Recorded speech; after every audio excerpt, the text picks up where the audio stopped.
और खबर सरगुजा से। विधायक बृहस्पति सिंह के बिगड़े बोल। सरगुजा के आदिवासियों को कहा अंगूठा छाप, पत्रकारों को कहा आदिवासी टाइप सवाल मत पूछिए। बृहस्पति सिंह एक बार फिर सुर्खियों में, और अब आदिवासियों को अंगूठा छाप कहा है पत्रकारों को कि आदिवासी टाइप सवाल मत पूछिए। ये बृहस्पति सिंह जो भावावेश में बयान दे जाते हैं, और अब लगता है कि अब भावावेश में इस तरीके के बयान भी दिया है, इस तरीके की अंगूठा छाप उन्होंने सरगुजा के आदिवासियों को कहा है। पत्रकारों को आदिवासी टाइप सवाल मत पूछिए, ये कहा है कि आप पत्रकार हैं, बुद्धिजीवी हैं, पढ़े लिखे हैं, और हमारे सरगुजा के अंगूठे छाप आदिवासियों की तरह प्रश्न पूछना उचित नहीं समझता हूं। जो भी हम विधायकों ने जो बात हमारे साथ घटना घटित हुई, प्रेस कॉन्फ्रेंस में इसी सदन यहीं पे मैं था। आप पहले पत्रकार बनने के पहले अपनी सवाल पूछने का तर्क सुनिए।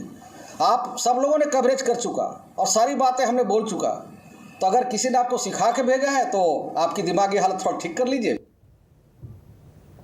वैभव शिव पांडे हमारे साथ जुड़ चुके हैं, हमारे संवाददाता। वैभव,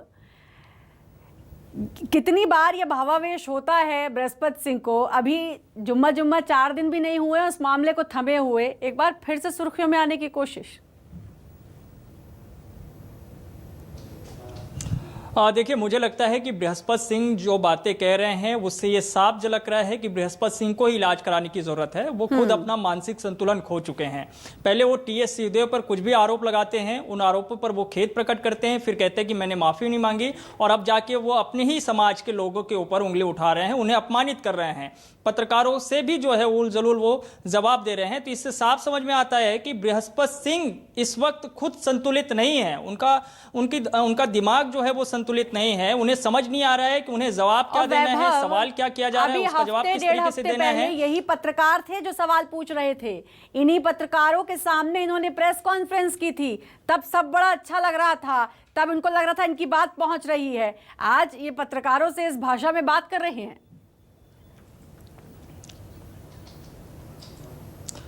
देखिए, जो बीते दिनों जो घटनाक्रम जिस तरीके से हुआ, और उसके बाद बृहस्पति सिंह की जिस तरीके से फजीहत हुई, हमने देखा बाहर सड़क से लेकर के और सदन तक के जो मामला जिस तरीके से गरमाया, उसमें निश्चित तौर पे बृहस्पति सिंह ऐसा लग रहा है कि वो अपना संतुलन खो चुके हैं, और उन्हें ये समझ नहीं आ रहा है कि अब उन्हें बोलना क्या है और क्या नहीं बोलना है। वो अपने ही समाज से, जिस समाज से वो आते हैं, जहां से वो आदिवासियों के श्रीचंद सुंदरानी हमारे साथ जुड़ चुके हैं, बीजेपी प्रवक्ता हैं। श्रीचंद जी, बृहस्पति सिंह का बयान अंगूठा छाप कहा इन्होंने आदिवासियों को, खुद आदिवासी हैं जबकि फिर भी उन्होंने आदिवासियों को अंगूठा छाप कहा। पत्रकारों को कहते हैं कि आप अपना दिमाग ठीक करिए, इस तरीके की भाषा का इस्तेमाल करते हैं।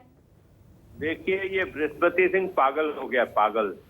पहले वो टीएस सिंहदेव बाबा के बारे में उठपटांग आरोप लगाए, फिर पत्रकारों को, और फिर वो अब आदिवासी समाज के बारे में, जिस आदिवासी समाज का गौरव रहा है छत्तीसगढ़ में, शहीद वीर नारायण सिंह को सारे समाज के लोग, पूरे देश के लोग शहीद वीर नारायण सिंह को नमन करते हैं।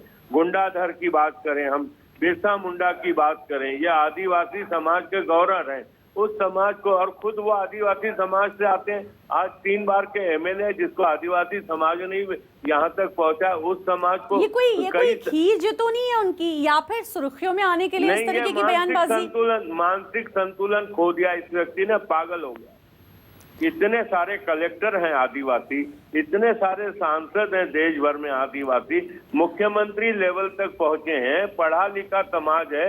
आज हमारे प्रदेश की जो गवर्नर है, राज्यपाल है, वो आदिवासी समाज से आती हैं।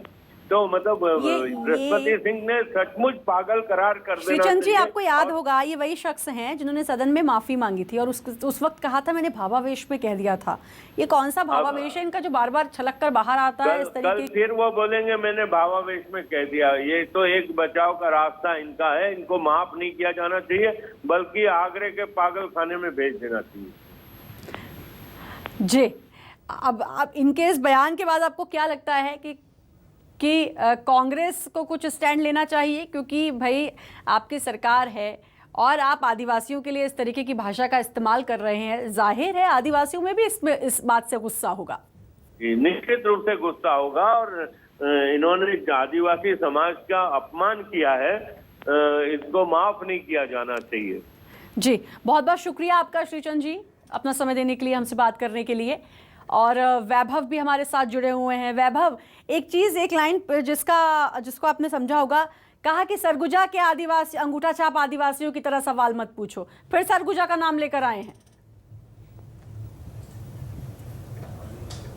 ये तो समझ से परे हैं। और बृहस्पति सिंह खुद सरगुजा से आते हैं, उसी इलाके से वो विधायक चुने जा रहे हैं, लगातार चुने जा रहे हैं। आप समझिए कि वहाँ के लोगों के लिए अगर ये वो ऐसी भाषा का इस्तेमाल कर रहे हैं तो वो खुद किस स्तर पर जा पहुंचे हैं, आप इससे अंदाजा लगा सकते हैं। बृहस्पति सिंह बीते दिनों जो घटनाक्रम हुआ, जिससे उनका सवाल जवाब हुआ, मीडिया भी उनसे लगातार सवाल पूछ ही रहे हैं, मीडिया के लोग पूछ रहे हैं और कांग्रेस के लोगों ने भी सवाल किया, तो उसका वो जवाब शायद वो ठीक से नहीं दे पा रहे हैं, उनके पास सवालों का जवाब नहीं है, इसलिए वो ऐसी भाषा का इस्तेमाल कर रहे हैं। पूरी स्क्रिप्ट रची थी, उसका भांडा एक तरीके से फोड़ हो गया, सारा दूध का दूध और पानी का पानी हो गया, और फिर उनको सदन में माफी भी मांगनी पड़ी। तो फिर लगता है कि उसी की खीज है, उसी की चिढ़ है, इसीलिए पत्रकारों से भी इस ढंग से बात कर रहे हैं। वैभव, बहुत बहुत शुक्रिया आपका तमाम जानकारी देने के लिए।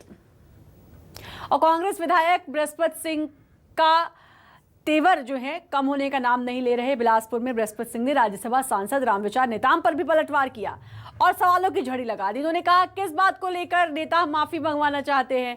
अगर उनको लगता है उनके साथ कुछ गलत हुआ तो कोर्ट में जाए। उन्होंने आरोप लगाते हुए कहा, हथियार खरीदने के लिए नक्सलियों को नेताम ने पैसा दिया था, क्या उस मामले में माफी मंगवाना चाहते हैं? क्या मंत्री रहते हुए कोरबा और दंतेवाड़ा की जेल में बंद नामी गिरामी नक्सलियों को जेल तोड़कर भगाने का काम किया था, क्या उस मामले में माफी मंगवाना चाहते हैं? क्या वाड्रफ नगर में एक आदिवासी अधिकारी को रिश्वत नहीं देने की वजह से दफ्तर में पटक पटक कर मारा था, क्या उस मामले में माफी मंगवाना चाहते हैं? क्या सनावल में ब्राह्मण से बदसलूकी के मामले में माफी मंगवाना चाहते हैं? क्या फूड इंस्पेक्टर के मुफ्त में शक्कर नहीं दिए जाने वाले मामले, कान सुजा डलवाने वाले मामले में माफी मंगवाना चाहते हैं? आपको बता दें कि रामविचार नेताम ने कहा था कि मुझ पर भी आरोप लगाया था तो मुझसे भी माफी मांगे, वरना मैं मानहानि का केस करूंगा। अगर उनको हमारी बातों से कोई ऐसी आहत हुआ है और लगता है कि उनके साथ अन्याय हुआ है, तो उनको निश्चित न्यायालय में जाना चाहिए और माननीय न्यायालय में अपनी बात को रखना चाहिए। नेताम जी किस बात का माफ़ी मंगवाना चाहते हैं? क्या उन्होंने नक्सलियों को हथियार खरीदने के लिए पैसा दिया था? चेरा गांव में उनकी रसीद पकड़ी गई थी, बसंतपुर थाने में उनकी सरकार ने जब्ती की थी, हथियार खरीदने के लिए नक्सलियों को पैसा दिया था। क्या उस मामले में माफ़ी मंगवाना चाहते हैं?